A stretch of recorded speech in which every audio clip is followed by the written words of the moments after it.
Hello दोस्तों, तो कैसे हैं आप लोग। आई होप सब अच्छे होंगे। आज हम फिनॉल के बारे में विस्तृत रूप से देखेंगे। ठीक, फिनॉल होता क्या है, इसका वर्गीकरण मतलब क्लासिफिकेशन एंड इनका आईयूपीएसी नाम। ठीक, फिनॉल जो होता है आपका बहुत ही इजी होता है। फिनॉल वर्ड का मतलब होता है आपका कोई भी एरोमेटिक कंपाउंड में ही आपको मिलेगा ये। जैसे आपको पता होगा OH एंड OH, एक कंपाउंड आपके एरोमेटिक के साथ है, एक कंपाउंड आपका CH2 CH3OH है, ऐसे कंपाउंड है। तो यहाँ पर देखिए OH जो होता है आपका फंक्शनल ग्रुप दोनों सेम है, लेकिन कहाँ पर इसको फिनॉल वर्ड यूज करेंगे और कहाँ पर एल्कोहल। ये जो फंक्शनल ग्रुप OH जो हाइड्रॉक्सिल समूह होता है, इसको हम फिनॉल भी बोला जाता है और एल्कोहल भी बोला जाता है, एल्कोहल भी बोला जाता है। ठीक, लेकिन कहाँ पर हम इसको एल्कोहल इंडिकेट करेंगे, इन कहाँ पर फिनॉल। एल्कोहल के लिए मैं एक अलग चैप्टर दे चुका हूँ, ठीक, अलग वीडियो बना चुका हूँ, उसमें आपका विस्तृत रूप से देखने को मिल जाएगा कि अल्कोहल होता क्या है। ठीक, उसका क्लासिफिकेशन कितने प्रकार के होते हैं वो सब मैं उसमें बता चुका हूँ। यहाँ पर हम आज देखेंगे फिनॉल के बारे में। जब आपको OH समूह किसी भी एरोमेटिक कंपाउंड में देखने को मिले, कोई सा भी, जैसे बेंजीन हो गया, बेंजीन क्या आपका डाइबेंजीन के साथ भी हो सकता है ऐसे। ठीक, इसके बाद एंथ्रासिन के साथ भी हो सकता है ऐसे। इसके साथ यदि OH ग्रुप दिखे तो आपका फिनॉल में काउंट होगा। मतलब एरोमेटिक कंपाउंड के साथ OH ग्रुप का आना वो फिनॉल में कन्वर्ट हो जाता है। हम आज इसको विस्तृत रूप से देखेंगे एकदम इजी वे पे, हिंदी माध्यम में। ठीक, तो आपको और अच्छी तरीके से क्लियर होते जाएगा। जैसे देखिए बोल रहा, फिनॉल का जो आपका फंक्शनल ग्रुप क्या होता है, OH होता है। समझ गए इतना। ठीक, फिनॉल एरोमेटिक हाइड्रोकार्बनों में हाइड्रॉक्सी व्युत्पन्न होते हैं। एरोमेटिक हाइड्रोकार्बन बोल रहा है, जिस एरोमेटिक हाइड्रोकार्बन मतलब बोल सकते हैं, जैसे आपका हाइड्रोकार्बन किससे बोलते हैं, हाइड्रो और कार्बन, जो हाइड्रोजन और कार्बन से मिलकर बना होता है, उसे हम हाइड्रोकार्बन बोलते हैं। लेकिन एरोमेटिक बोल रहे हैं मतलब आपका पता होगा, एरोमेटिक में आपका बेंजीन एकदम सस्ता एग्जाम्पल आता है। तो बेंजीन का फार्मूला क्या होता है, C6H6। क्या फार्मूला होता है आपका, C6H6। तो यही आपका हो गया एरोमेटिक हाइड्रोकार्बन, ये कंपाउंड हो गया आपका एरोमेटिक हाइड्रोकार्बन। तो क्या बोल रहा, फिनॉल एरोमेटिक हाइड्रोकार्बनों के हाइड्रॉक्सी व्युत्पन्न होते हैं। हाइड्रॉक्सी व्युत्पन्न मतलब OH व्युत्पन्न किया जाता है, जिनमें एरोमेटिक वैल्यू के कार्बन परमाणुओं से संलग्न एक या अधिक हाइड्रोजन परमाणु के हाइड्रॉक्सिल समूह की समान संख्या द्वारा प्रतिस्थापित किया जाता है। इसका वर्ड को भी मैं कंप्लीट करूंगा। जैसे आपको पता होगा बेंजीन का फॉर्मूला क्या होता है आपका, C6H6। ठीक, ये आपका बेंजीन है, ऐसे कर सकते हैं या इसको तोड़ के भी लिख सकते हैं। जैसे हो गया आपका C6H6, तो बेंजीन का फार्मूला आपका हो गया ऐसा कंपाउंड। लेकिन यहाँ पर कैसे पता चलेगा कार्बन की संख्या 6 है और हाइड्रोजन की संख्या 6 है, तो आप इसको ऐसे कीजिए, कार्बन हो गया 1 2, दूसरा कार्बन, तीसरा कार्बन, चौथा कार्बन, पांचवा कार्बन, ये छठवां कार्बन, 6 कार्बन आपको मिल गए यहाँ पर। अब हाइड्रोजन कितने जुड़े हुए हैं इसके साथ, 6 हाइड्रोजन जुड़े हुए हैं, H H H H H H, कितना हो गया, 6 हाइड्रोजन हो गया।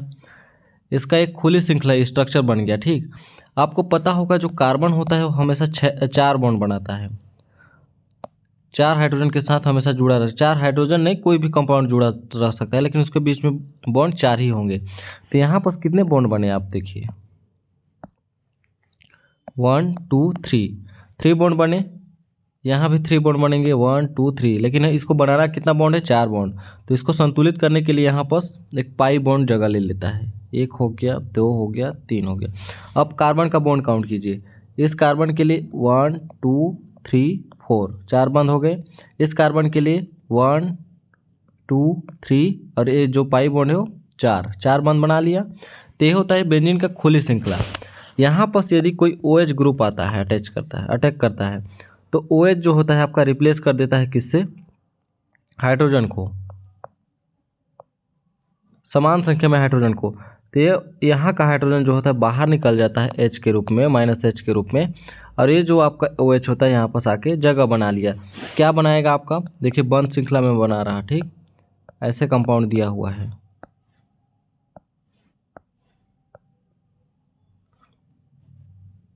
ऐसा दिया हुआ है। तो ये कहाँ पर OH आके जुड़ा है आपका, इस कार्बन के साथ, यहाँ पर आ गया OH। जरूरी नहीं कि यहीं पर आएगा, यहाँ पर भी OH आ सकता है, तो इसे ही हम एल्कोहल बोलते हैं। क्या बोला, जिनके एरोमेटिक वलय कार्बन परमाणुओं के संलग्न, कार्बन परमाणु से संलग्न होते क्या, हाइड्रोजन, एक या अधिक हाइड्रोजन परमाणुओं को, एक या अधिक हाइड्रोजन पर हाइड्रोक्सिल समूह आपका ए हो गया, समूह के समान संख्या द्वारा प्रतिस्थापित करते, प्रतिस्थापित मतलब उसको वहाँ से हटा के उसकी जगह ले लेना, वही हुआ है यहाँ पर। यहाँ से यहाँ का हाइड्रोजन जो होता है आपका, यहाँ पर भी हाइड्रोजन था, मैं दिखाया अभी, ठीक, तो वहाँ पर OH ग्रुप आ गया, तो -1 हाइड्रोजन बाहर निकल गया और उसके जगह पे एक OH ग्रुप आ गया, इसे ही हम फिनॉल बोलते हैं। यदि यहाँ हाइड्रोजन कहाँ पर आके जुड़ा, यहाँ पर यदि +2 OH बोला होता, जैसे यहाँ पर +2 OH बोला होता, 2H, तो मतलब एक हाइड्रोजन यहाँ का भी रिमूवल करा देते, एक हाइड्रोजन तो यहाँ पर OH आके जुड़ गया, एक हाइड्रोजन यहाँ का भी रिमूवल करा के एक OH यहाँ पर भी जोड़ मतलब ला सकते थे, तो इसको भी हम फिनॉल बोलते हैं। लेकिन ये क्या फिनॉल होता, ये डाईफिनॉल होता, ये वर्गीकरण में आ जाता आपका, ठीक। तो फिनॉल क्या हो गया आपको समझ में आ गया, ठीक। इसके बाद हम इसका वर्गीकरण देख लेते हैं कि फिनॉल का कौन कौन से टाइप हो सकते हैं। फिनॉल का वर्गीकरण, क्लासिफिकेशन ऑफ फिनॉल, पहला हो गया आपका मोनोहाइड्रिक। मोनोहाइड्रिक मतलब मोनो मतलब होता है हमेशा सिंगल। जब भी आपको सिंगल OH दिखे किसी भी कंपाउंड में, किसी भी एरोमेटिक कंपाउंड में, तो वर्गीकरण में उसको बोलिएगा मोनोहाइड्रिक फिनॉल है। समझ में आ गया।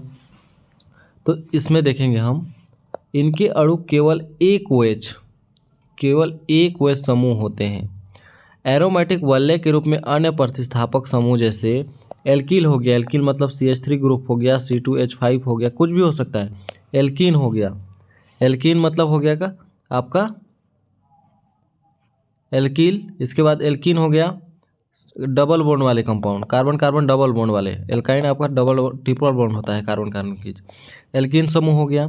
हाइलोजन मतलब आपका कोई क्लोरीन फ्लोरीन ब्रोमीन जो भी आप 17 समूह के तत्व हो गए। एमिनो मतलब NH3 ग्रुप हो गए या NH2 ग्रुप हो गए। नाइट्रो मतलब आपका NO2 ग्रुप हो गया। कार्बोनिल मतलब आपका CO ग्रुप हो गया तथा कार्बोक्सिलिक COOH ग्रुप हो गया। आदि कोई भी हो सकते हैं, लेकिन आपको सिर्फ देखना है कि एल्कोहल कितने हैं वहाँ। इसके साथ कोई सा भी कंपाउंड देखने को मिल सकता है आपको, लेकिन यदि सिंगल आपका OH ग्रुप जुड़ा हुआ है तो उसको हम बोलेंगे मोनोहाइड्रिक फिनॉल।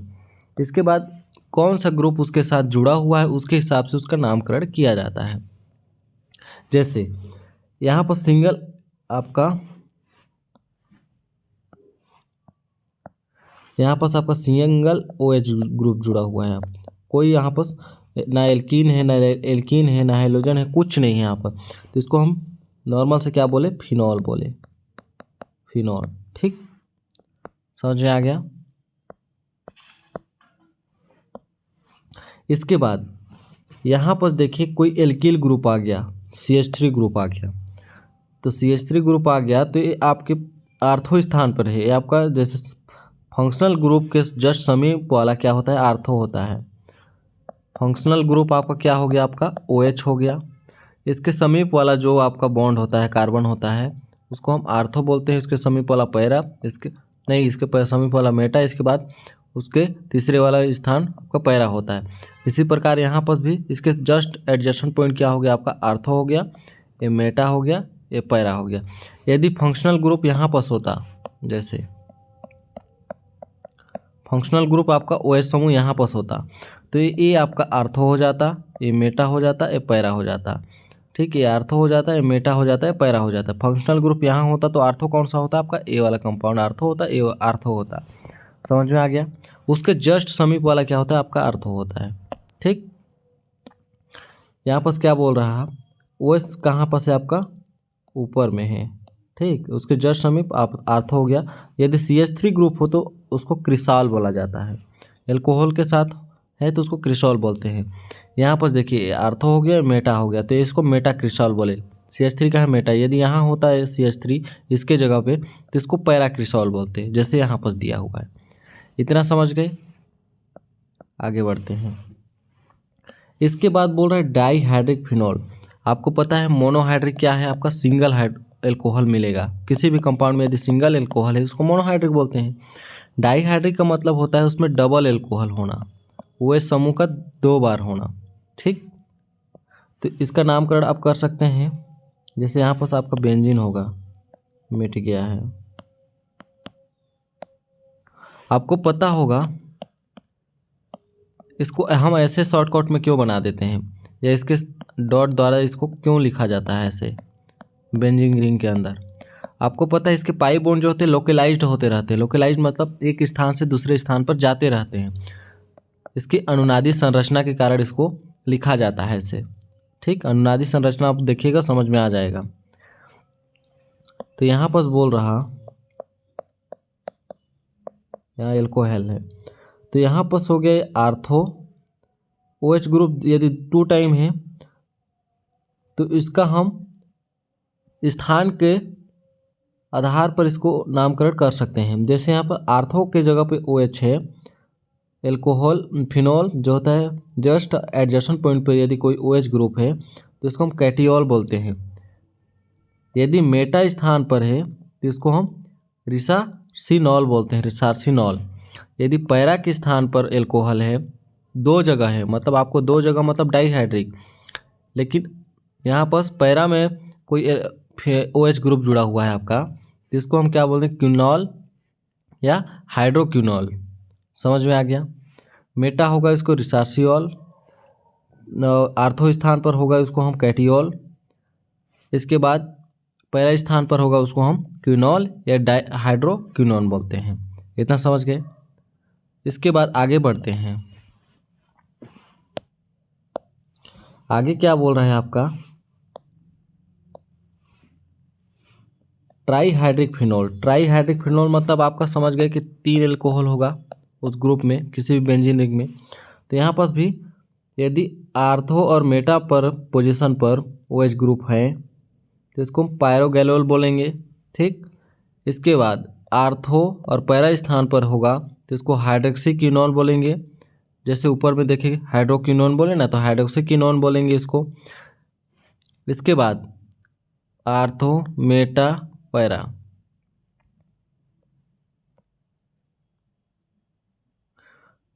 यदि मेटा मेटा स्थान पर हो, मेटा मेटा स्थान पर हो तो उसको क्या बोलेंगे हम, ग्लूसिनॉल बोलेंगे। ठीक, तो समझ में आ गया कि एल्कोहल 3 टाइम है आपका किसी बेंजीन रिंग में, उसको हम पोजीशन के आधार पर नाम दे सकते हैं। इसको तो आपको याद करना पड़ेगा। ठीक, इसको हम, इसका कोई वो चीज़ नहीं होता है, इसको याद ही करना पड़ता है कि पोजीशन के हिसाब से किस प्रकार उसको नाम किया जाता है। इसके बाद हम फिनॉल का जो होता है नामकरण देख लेते हैं। ये भी बहुत बेसिक होता है। विभिन्न प्रकार के फिनॉल का नामकरण निम्न प्रकार के। सामान्य पद्धति में कैसे लिख सकते हैं, सामान्य पद्धति में फिनॉल और फिनाल परिवार का पैतृक सदस्य माना जाता है। फिनॉल का जो OH है ये इसका पिता है, इसके बाद इसके ही डेरिवेटिव मिलेंगे आपको, इससे ही व्युत्पन्न मिलेंगे।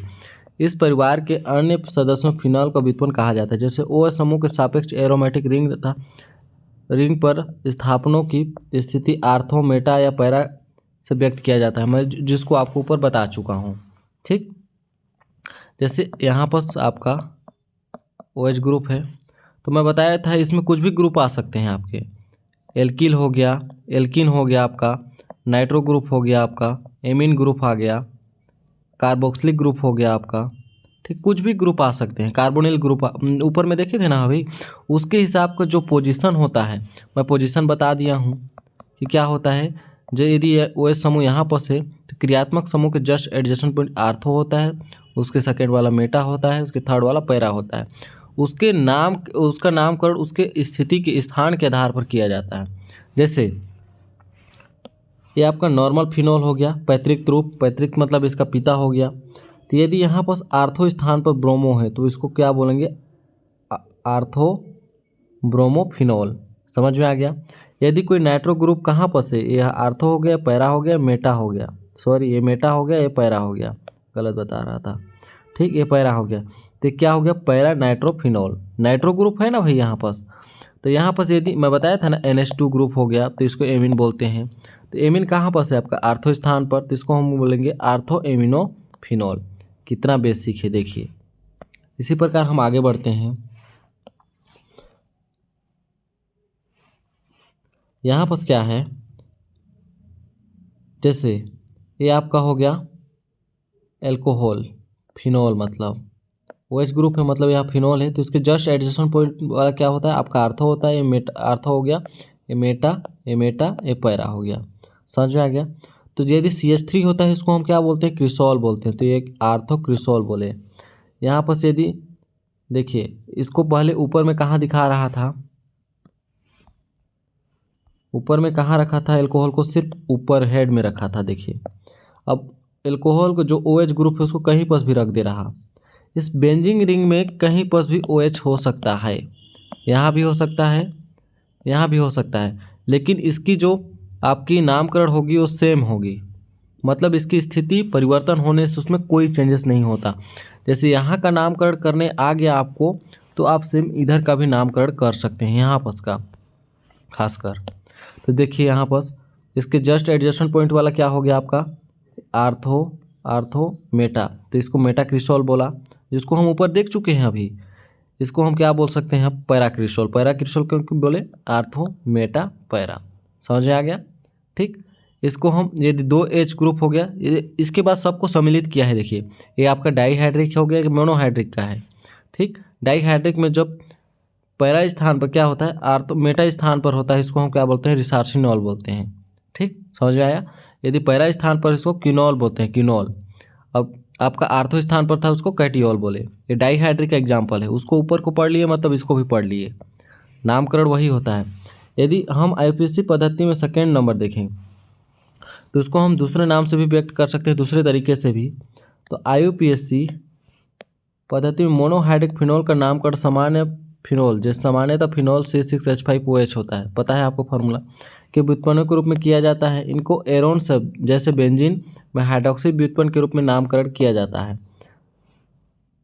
जैसे अरेबिक नंबर द्वारा इसको प्रदर्शित कर सकते हैं। जैसे यहाँ पर हो गया ये आपका, जहाँ जिधर से आपका फंक्शनल ग्रुप नज़दीक पड़ता है जिस कार्बन से, यहाँ पर OH ग्रुप है, तो आपको पता होगा यहाँ भी कार्बन है, यहाँ भी कार्बन, यहाँ भी कार्बन, यहाँ भी कार्बन, यहाँ भी कार्बन। तो नामकरण में जिस तरफ से फंक्शनल ग्रुप जो होता है नज़दीक पड़ता है वहाँ पर नंबर 1 दिया जाता है। तो यहाँ पर 1 2 3 4 5 6 इस प्रकार भी कर सकते हैं। चाहेंगे तो आप इसको इधर से भी काउंट कर सकते हैं, 1 2 3 इधर से भी काउंट कर सकते हैं, तब पर भी कोई दिक्कत नहीं है, जब तक इसमें दूसरा ग्रुप अटैच ना हो जाए। तो यहाँ पर इसको 1 बोल दिए। तो ये फिनॉल हो गया, हाइड्रोक्सो बेंजीन हो गया, आपको पता है। इसके बाद यहाँ पर इसको क्या बोले थे हम, क्रिसोल बोले थे, ठीक। तो ये आपका हो गया 1 फंक्शनल ग्रुप, यहाँ इस कार्बन से है, समीप है, तो OH ग्रुप यहाँ से फंक्शनल ग्रुप बोलते हैं इसको, समीप है, इसको 1, इसको 2 पोजीशन दे दिए। तो दूसरे पे इसको नामकरण कैसे करेंगे, दूसरे पोजीशन पर आपका मेथिल ग्रुप जुड़ा हुआ है, तो यहाँ पर 2 मेथिल फिनोल बोल दिए, या 2 मेथिल 1 हाइड्रोक्सी बेंजीन बोल दिए, तब पर भी आप में कोई दिक्कत नहीं है, ठीक। यहाँ पर 3 मेथिल फिनोल बोल सकते हैं इसको, शॉर्ट फॉर्म में 3 मेथिल नामकरण किए। फंक्शनल ग्रुप इधर से नज़दीक आया, ना कि इसको फंक्शनल ग्रुप काउंट करना है, ये तो आपका सहायक ग्रुप हो गया, ठीक। फंक्शनल ग्रुप आप होते CHO हो गया, COOH हो गया, आपका OH हो गया, NH2 हो गया, ये सब आपके फंक्शनल ग्रुप हैं, ठीक। तो इसको कैसे बोल सकते हैं, 3 मिथाइल 1 हाइड्रोक्सी बेंजीन। जैसे 1 हाइड्रोक्सी चेंज थोड़ी हो रहा, बस मिथाइल का पोजीशन चेंज हो रहा है यहाँ बस। इसके बाद आप पढ़ सकते हैं यहाँ से जैसे यहाँ पर मेथिल ग्रुप 4 पे है तो 4 मेथिल फिनॉल बोल के दिए। यदि ब्रोमीन है उसकी जगह पर मेथिल है तो 2 ब्रोमोफिनॉल बोल सकते हैं, 2 ब्रोम 1 हाइड्रोक्सी बेंजीन बोल सकते हैं। देखिए कितना सरल होते जा रहा। 4 नाइट्रोफिनॉल बोल सकते हैं, नाइट्रो मतलब NO2 ग्रुप जुड़ा हुआ है। नामकरण किए ना भाई, फंक्शनल ग्रुप से 1 स्टार्ट किए क्योंकि एक कार्बन है यहाँ पास, तो जिस कार्बन से फंक्शनल ग्रुप नज़दीक होता है उधर से ही काउंट किया जाता है। इसके बाद यहाँ पास NO2 टू टाइम है तो इसको हम देखेंगे 1 2 3। अभी हम इधर से काउंट नहीं कर सकते, 1 2 इधर से नहीं बोल सकते क्योंकि यहाँ पास नाइट्रो ग्रुप भी तो है। तो जिधर से फंक्शनल ग्रुप आपका नज़दीक होते जाता है उधर से हमको काउंट करना रहता है। ठीक, तो यहाँ से हम क्या हो सकता है आपका 2 3 4, तो यहाँ पर 2 और 4 पोजीशन पे आपका नाइट्रो है, कितने बार है 2 बार है, तो 2 के लिए हम क्या शब्द प्रयोग करते हैं डाई, तो यहाँ पर हो गया डाई नाइट्रोफिनॉल। समझ में आ गया। 2 4 डाई नाइट्रो 1 हाइड्रोक्सी बेंजीन। समझ में आ गया। इसके बाद यहाँ पर देखिए नाइट्रो ग्रुप 3 टाइम है तो इसको हम टाइप बोलेंगे अभी। तो कौन कौन से पोजीशन पे है 2 4 6, 2 4 6 ट्राई नाइट्रोफिनॉल या tri nitro 1 hydroxy benzene. 1 position में क्या है हाइड्रोक्सिल है, बेंजीन ग्रुप भी जुड़ा हुआ है तो आपका 1 हाइड्रोक्सो बेंजीन बोल सकते हैं। इसके बाद यहाँ से देखिए काउंट कीजिए 1 2, क्योंकि यहाँ से फंक्शनल ग्रुप इस कार्बन से सामने है अभी, तो यहाँ से काउंट किए 2 3, तो 3C2H5 को क्या बोला जाता है आपको एथिल बोला जाता है, तो एथिल फिनॉल या 3 एथिल 1 हाइड्रोक्सी बेंजीन। समझ में आ गया, कितना आसान है। इसी प्रकार आप आगे का भी एग्जाम्पल देख सकते हैं, इसको अपने से पढ़ के देखिएगा, बहुत अच्छी तरीके से समझ में आ जाएगा। CHO को क्या बोला जाता है एल्डिहाइड बोला जाता है, COOH को कार्बोक्सिलिक बोला जाता है, सैलिसिलिक अम्ल बोला जाता है। ठीक, और क्या होता है NO2 को नाइट्रो बोला जाता है, ये आपका LD हो गया 2 हाइड्रोक्सी बेंजीन बोल सकते हैं या सैलिसल्डिहाइड बोलते हैं। एल्डिहाइड यूज हुआ ना यहाँ पास, वही होता है आपका। ठीक, या 2 हाइड्रोक्सी बेंजीन बोल सकते हैं, हाइड्रोक्सी ही यहाँ पास OH ग्रुप ही है रहने के लिए, लेकिन यहाँ पास इसको बोल सकते हैं 2 COOH को क्या बोलते हैं कार्बोक्सिलिक 1 क्या बोलते हैं हाइड्रोक्सी बेंजीन, ऐसे बोल सकते हैं। ठीक, जैसे यहाँ पर हाइड्रोक्सी बेंजीन है ना, तो 4 पोजीशन में आपका हाइड्रोक्सी, आप इस नाम को पकड़िए। किसी के लिए भी हाइड्रोक्सी बेंजीन मतलब हाइड्रोक्सी शब्द का यूज कीजिए, OH यदि आ रहा तो आपको बहुत अच्छी तरीके से आसानी हो जाएगी। इसी प्रकार आप आगे का भी अपने से कर सकते हैं। तो आई होप आपको अच्छे से क्लियर आया होगा। मिलते हैं नेक्स्ट वीडियो में, तब तक के लिए धन्यवाद।